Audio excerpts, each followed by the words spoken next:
Hello friends, welcome to the Tech Legend channel. So friends, today I will talk about Sycom GeForce RTX 40 GPU with AIO cooling and spirit level.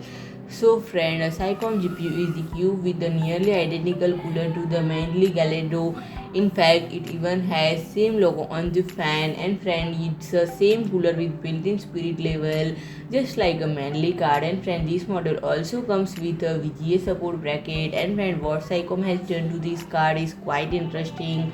They replaced the GPU vapor chamber with their own AIO liquid cooling kit attached to an external radiator, and the only problem is that nothing matched the color. And friend, the semi-custom design will be available with the company's pre-built G-meter hydro systems, and customer may choose between RTX 4090 and RTX 4080 GPUs, but also AMD or Intel hardware as their main driver. And friend, the Sycom RTX 40 GPUs are not cheap, though the PC with RTX 4090 costs at least 4,294 USD, while the RTX 4080 PC can be ordered from 3,679 USD. So friend, if you like my video, please do like, share and comment, and don't forget to subscribe my channel and press the bell icon.